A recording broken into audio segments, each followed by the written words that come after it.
The day started like any other, with the dull buzz of my phone alarm dragging me out of dreams I could barely remember.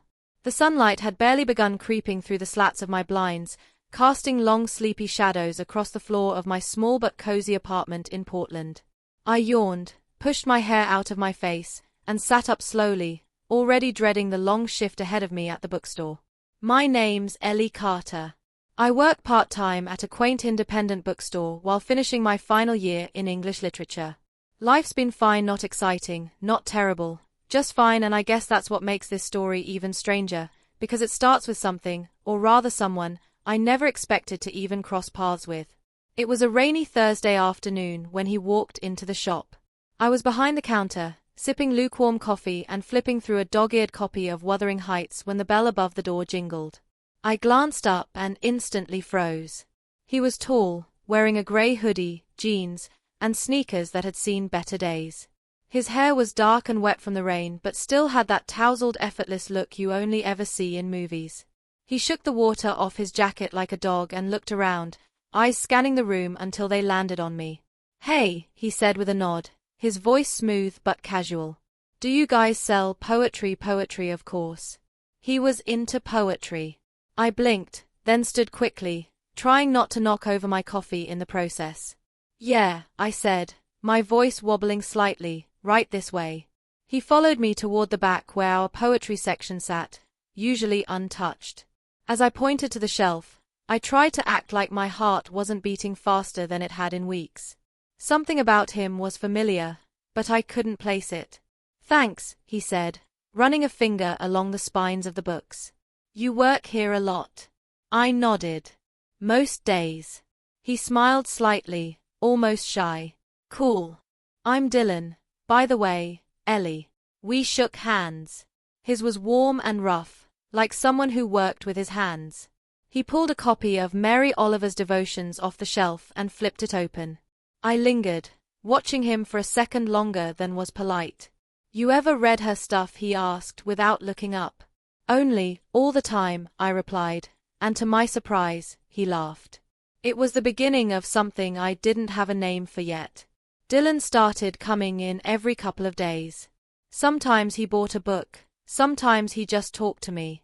He'd tell me about the strange customers at the coffee shop where he worked, or the old dog his roommate had, or how he wanted to one day write a novel even though he claimed he didn't know how. I found myself waiting for those visits, heart leaping every time the bell above the door jingled. But it wasn't until I saw him one afternoon walking hand in hand with a girl that everything inside me shifted. Her name was Ruby. She had bright red hair, perfect skin, and the kind of laugh that made people turn around. They walked past the shop window laughing at something only they knew, and my heart dropped. He wasn't mine. Of course he wasn't. He had never said anything, never hinted at anything. I was just the bookstore girl he chatted with.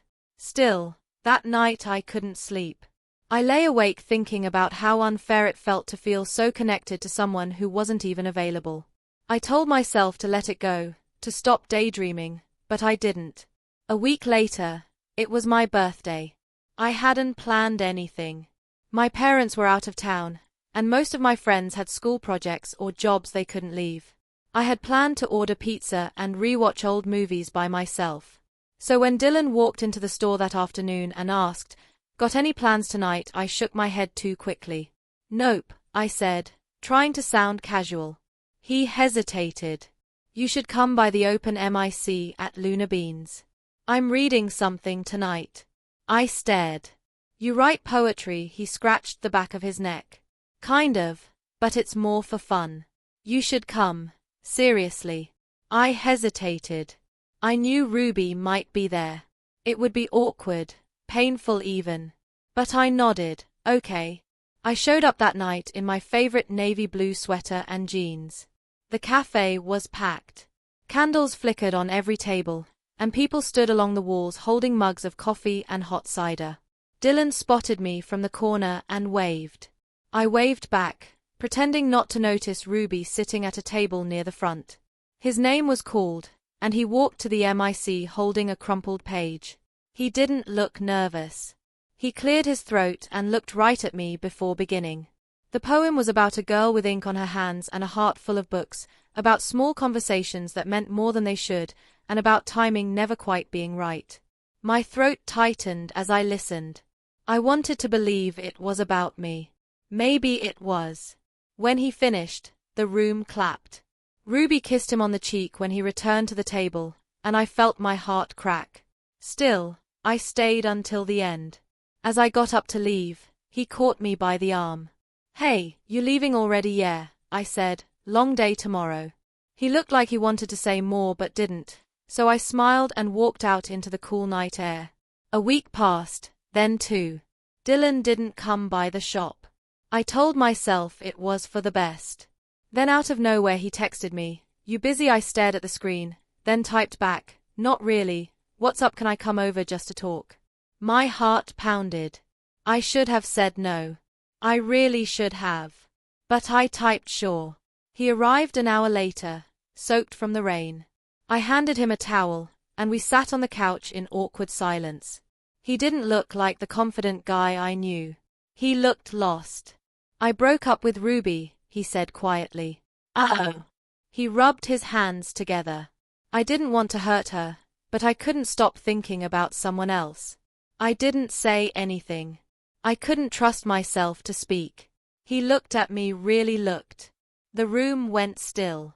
I blinked, but I thought, I didn't want to ruin what we had. I didn't even know if you felt the same.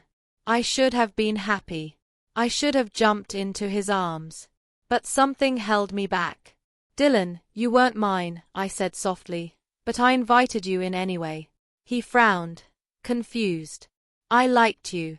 I liked you too much, but I didn't want to be the reason someone else got hurt." He looked at me for a long time. "So what do we do now?" I stood, walking to the window. The rain had stopped. The streetlights glowed amber in the wet night. "We start over," I said, "as friends." He nodded slowly, "And if that changes, then it'll be for the right reasons." Dylan smiled, and something in me eased. I knew this wasn't the end of our story, maybe not even the beginning, but it was real. And sometimes that's all that matters. Over the next few months, we did just that, started over. We got coffee, went on walks, talked about everything and nothing. There were moments, quiet and sweet, where our hands brushed, where our eyes lingered a second too long, but we didn't rush. One day, he handed me a notebook filled with poems, all of them about me, about the girl who wasn't his until she was. And one night, as we sat on the roof of my building watching the stars blink into life, he turned to me and asked, "Can I kiss you?" I nodded, heart full. This time, he was mine, and I had invited him for all the right reasons.